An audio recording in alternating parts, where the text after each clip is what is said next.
So I'd just like to start by saying, basically, during the week I was in the car with my daughter, Ella, and Ella is, she's very passionate about food, and she's 15, and she asked me, because we have an organic farm and an organic grocery business, why is good food so expensive, and why is processed food so cheap? And they're the things that I'm going to speak about today.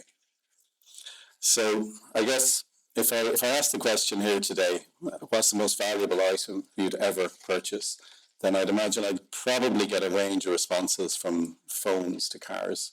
So my granddad was head gardener. There's a local castle, Craig Castle. He was head gardener. He grew the vegetables for the family in the castle in the early 40s and 50s. And he grew vegetables in a walled garden. But he also grew a lot of his own food, as did many in the locality back then. And that food was more nutritious, it was healthier, it tasted better, it was fresher, and crucially, the major difference compared to today, they didn't have chemicals. There was no chemicals used on the food. So a lot of those family farms are now gone. And a couple of years back, I was at a rural development meeting, and a senior manager, or a manager in the Department of Agriculture, stood up and he questioned the demise of the mixed family farm.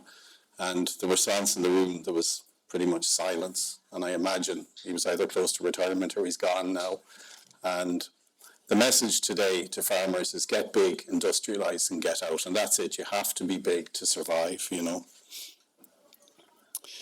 So today, when we walk into a supermarket, we don't really have too much time to think about where our food comes from or how it was produced. And those shiny plastic packs that line the supermarket shelves, if you think about it, they do a very good job at hiding the truth of our food system. And they give us the impression that our food system is limitless and vibrant and fair. And indeed, this supermarket system and the global corporations that supply it, they've disconnected us from our food fundamentally. And they've also been complicit in doing something. They've devalued our most valuable commodity, if you think about what we put into our bodies. So since my granddad's time in the early 1950s, our food system has changed unrecognizably. It has undergone, ironically, what they called at the time a green revolution. And this green revolution has left our food system broken.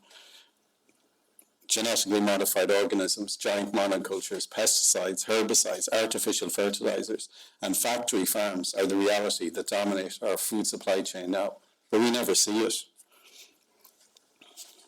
Because they're all hidden behind those plastic packs that line the supermarket shelves. So the term green revolution is a very interesting term when you think about what we understand by green today. But it actually fundamentally changed our agricultural system from a natural-based approach to a chemistry-centric based approach, So we use, and this is kind of ironic. So I'm an organic farmer, and as Marcus said, my previous life I was an organic chemist. I have a PhD in chemistry from Cambridge University. I've spent 15 years working in the pharmaceutical and the biotech and the chemical industry before leaving to follow my passion to start an organic farm. So today we use chemicals to force nature to behave in the way we want. We try to impose factory-type controls onto a natural environment, but of course nature is not a factory, and the same rules do not apply. And we cannot expect to spray chemicals indiscriminately on our food and not expect a fallout. That's the reality. So our food system needs to change, and it needs to change in a way that protects the planet and allows us to produce chemical-free food for all. But the typical argument against that is, won't all this chemical planet-protecting, chemical-free, organic, healthy food cost more? And we hear constantly the argument that food prices cannot go up and they mustn't go up. And doesn't our modern industrial agricultural system provide good, cheap food anyway? Well, on both the good and the cheap, I would question that. And maybe if we dig a little bit deeper, we discover that the questions we should be asking ourselves is not, can we afford better, healthier food? But in fact, what is the true cost of cheap food? Because there is a cost. Today, massive monocultures dominate vast tracts of our planet, producing highly subsidized, processed, cheap food. In fact, most food products are subsidized to the tune of $540 billion every year. Everything we eat, there's a subsidy or grant aid behind it. And in fact, if current global subsidies aren't reformed, they're on track to soar to $1.8 trillion by 2030. That's a phenomenal amount of power and money. And the funny thing is, about 90% of these subsidies goes towards agriculture that's damaging the environment and damaging people's health. And fuels the climate crisis, destroys nature, and drives inequality by excluding smaller farmers. The biggest greenhouse gas emitters, beef and dairy, it's just a fact. It's not like, it's just factual, receive the largest subsidies. So, not only that, but a recently commissioned UN report states that there are $10 trillion of hidden costs associated in our food and agricultural system. Costs associated with the greenhouse gas emissions that are driving the climate crisis, and costs associated with an unhealthy diet. That's an awful lot of money. And when you think about it then, our taxes are effectively subsidizing a food system that keeps cheap food, unhealthy food cheap, and healthy food more expensive. But what if we were to change that and funnel more subsidies into local organic vegetable production, for instance? The prices would come down, surely. And I don't think it's right to talk about we can't talk about our food system without addressing the climate crisis. You know, modern industrial agriculture contributes 30% of all greenhouse gas emissions. It's the leading driver of biodiversity loss on the planet when the opposite should be true, and it consumes 70% of the Earth's freshwater supplies. And in a world where climate shocks are increasing in ferocity and frequency, it's less resilient. So that has to change. So how we use our land and what we grow is inextricably linked to our future on the planet. The simple fact is, if we continue eating a meat-heavy diet as we're doing today, with a population prediction of 10 billion people by 2058, we will run out of land. Now, here's a very interesting point. When you look at purely calorific output per acre, so what we grow is really important. So the amount of meat that can be raised on a piece of land is roughly 1/10 of the amount of plant matter that can be raised on the same piece of ground. Calories from beef is the least efficient source of food. And to give you an example, 1 acre of beef produces, and this is shocking when I discovered this, only 9,000 grams of protein and about 250,000 calories. Whereas if you grow 1 acre of potatoes, you produce 180,000 grams of protein and 7.5 million calories from the same ground. Imagine that. So it's a no-brainer. Growing vegetables or plant-based crops requires a vastly reduced land area to produce the equivalent protein and calories. In fact, if we switch to a mostly plant-based diet, we could feed those additional 2 billion people that are coming with less land than we use today. So there's a critical link, too, between what we grow and pesticide use in agriculture. The fundamental fact is the majority of crops, grain crops in particular, that are grown to feed animals are genetically modified.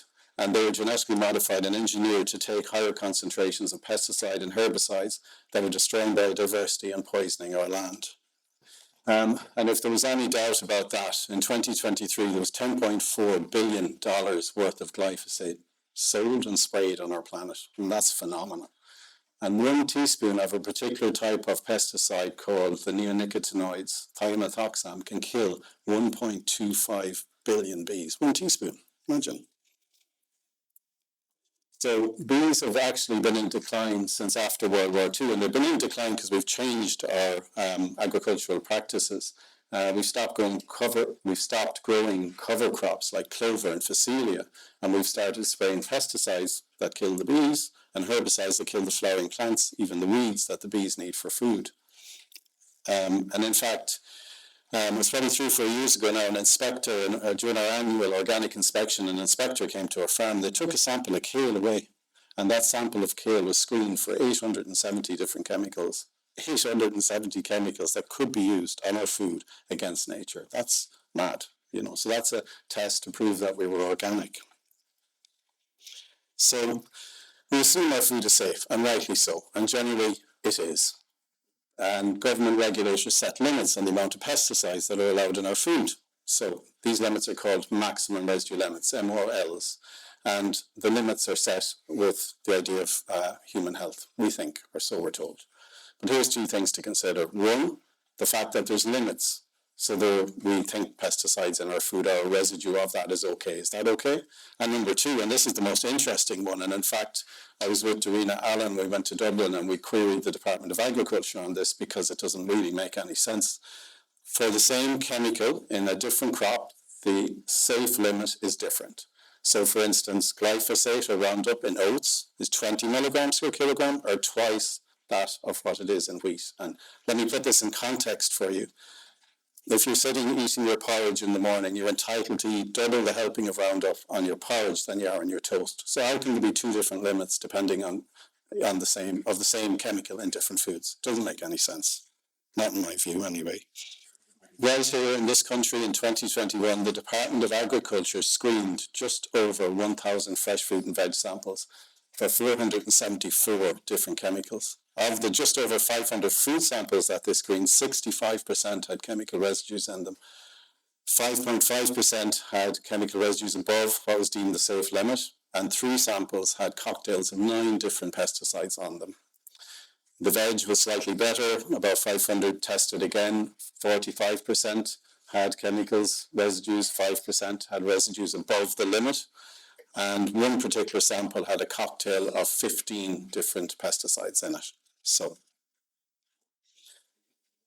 And if you're still unsure about the difference between organic and conventional, check this one out. So this was information recently taken from a leading supermarket retailer's website. And what you're looking at here is a conventional orange, but you could replace it with lemon or lime or grapefruit or any citrus fruit. And this is a list of the different chemical coatings that could be on generally fungicidal treatments to stop the fruits from degrading. And in our new world, oranges are not suitable for vegans, apparently. So our current factory farming, chemically laden, meat-heavy, industrialized agricultural system is optimized for profit and price over our nature and our health. Now, I'm not naive. I run a business and I know profit and price are important, but there's a middle way, and we also optimize for quality and biodiversity and for nature. And growing crops where you're doing it with nature rather than against nature to restore our soils and restore our health, this is the future. Using crop rotations like clover and phacelia, using agroforestry, growing wild hedgerows and leaving areas for wildflowers, or leaving, like on our farm, we have a 2-acre area for just going wild, for biodiversity. This is a real alternative, and it doesn't take much to our current agricultural system. So we're at a crossroads now, and this is our golden opportunity. This is our chance to change our food system, and so doing, reduce our impact as human beings on the planet, to improve biodiversity and give people access to local, better food free of chemicals. So how we farm must change, and we must change to growing more plant-based food on local farms and develop a network of organic farms and farmers that share common values. I think maybe at this stage we might have answered the question, can we afford cheap food, and what is the true cost of our cheap, just-in-time, precarious food system? And maybe now it's time to ask ourselves one final question, and that is, what is the true value of our food to us as human beings? And you can taste value. Fresh produce, full of flavour, full of vitality, full of life, full of nutrients and without chemicals. That's very valuable. We often find that people say that supermarket carrots don't taste of anything, and carrots from us taste how carrots used to taste. Or if you've ever tasted a freshly harvested tomato, you'll know what I'm talking about here. That's value. And if you've never grown anything yourself, that's okay. It doesn't matter. You can start today. If you have a flower pot or a balcony or a garden, you have the ability to grow a little of your own food. And that's important because growing and sowing a seed and harvesting something you've planted yourself reconnects us with the value of food and the miracle of nature.